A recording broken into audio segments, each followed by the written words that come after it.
بیٹا کاشف کہاں جا رہے ہو؟ کہتے ہوئے ماں باہر آئی۔ میں اپنے دوستوں کے ساتھ باہر جا رہا ہوں، کہتے ہوئے کاشف باہر کی اور کار آگے بڑھائی۔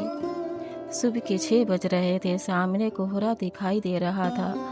سامنے سنسان سڑک دیکھ کر کاشف نے گاڑی آگے تیز کر لی۔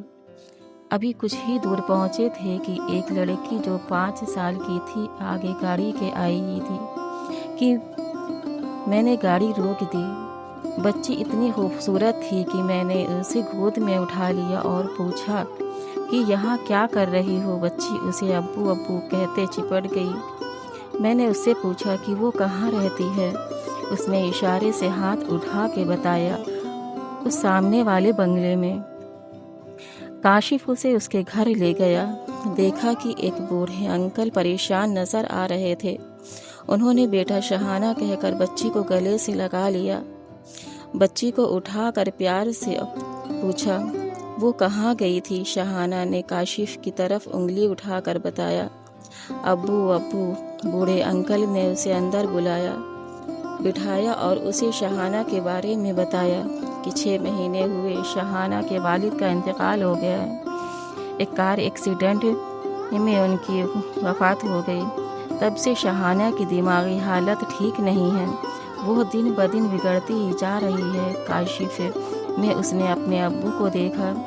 شہانہ کے نانا جان نے اپنی بیٹی کے لیے پریشانی کا اظہار کیا کہ وہ کس دماغی تنگ دستی سے جوجھ رہی تھی۔ گھر میں ایک نوکر کریم چاچا اور ان کی بیوی جو صدیوں سے رہ رہے تھے، انہوں نے گھر سنبھالا ہوا تھا۔ بیٹی کی حالت ان سے دیکھی نہیں جاتی تھی۔ وہ گھر اپنی شگوفہ اور نواسی سے بے حد محبت کرتے تھے اور ان کے لیے وہ بے حد پریشان تھے اور اللہ سے دعا کر مانگتے تھے۔ کاشف یہ سن کر چلا گیا، حالانکہ وہ اندر سے افسردہ دل تھا۔ کاشف کو ان کی یہ حالت دیکھی نہیں گئی۔ دوسرے دن وہ بچی سے ملنے آیا اور ساتھ اس کے کچھ تحفے اور کھانے کی چیزیں بھی لایا۔ کریم چاچا اسے شگوفہ کے کمرے میں لے گئے۔ شگوفہ صوفے میں بیٹھی سینٹر ٹیبل پہ رکھے ناشتے کو گھور رہی تھی۔ شہانہ کمرے میں اپنے سبھی کھلونوں کو بکھیرے ہوئی تھی کہ نانا تبھی کمرے میں حاضر ہوئے۔ میں آئے اور اسے بیٹھنے کو کہا۔ کاشف بے حد پریشان تھے۔ کاشف کو دیکھتے ہی شہانہ چپٹ گئی۔ تبھی نانا اندر داخل ہوئے۔ وہ بے حد پریشان تھی۔ شگوفہ بیٹا کچھ کھا لو، کتنی دیر ہوئی، ناشتہ رکھا ہے اور تم ابھی تک کچھ کھائی نہیں۔ لیکن شگوفہ اسی طرح سے بے سود بیٹھی رہی۔ کاشف شہانہ کی طرف متوجہ ہوئے۔ شہانہ اسے باتیں کر رہی تھی۔ کچھ دیر بعد کاشف جانے لگے تو شہانہ اسے روک رہی تھی۔ کاشف انکل اپنے ساتھ لائے کا وعدہ کر کے چلے گئے۔ اگلے دن وہ کچھ چیزیں کھانے کی اپنے ساتھ لایا۔ وہ کچھ دیکھ رہا تھا کہ شہانہ کی حالت اب ٹھیک ہو رہی ہے۔ اس کی وجہ سے شہانہ کی ماں کی بھی حالت ٹھیک ہو رہی تھی۔ یہ دیکھ نانا جان بہت خوش ہوئے۔ انہوں نے کاشف سے اس بات کا اظہار کیا۔ ایک دن کاشف اسے گھمانے پارک لے گیا، جہاں اس نے کاشف سے اپنے دل کی بات کی، آپ ہمارے ابو بن جائیے، ہمارے ساتھ رہیے۔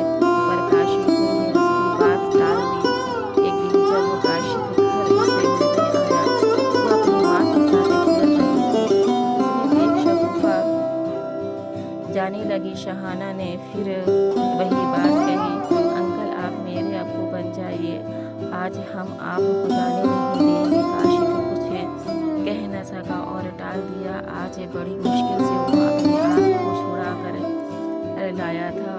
اس کے بعد وہ ایک ہفتہ شہانہ کے گھر نہیں گیا۔ کاشف نے ایک ہفتہ بڑی مشکل سے گزارے۔ کاشف کو الجھتا اور پریشان ہوتا دیکھ اس کی امی بھی پوچھ پڑی۔ کاشف نے انہیں ساری باتیں بتا دی۔ کاشف کی امی نے اسے جانے کے لیے کہا۔ اس دن کاشف جب شہانہ کے گھر پہنچا، شہانہ کی طبیعت بہت خراب تھی۔ شہانہ کی ماں اور نانا جان بیٹھے دعائیں کر رہے تھے اور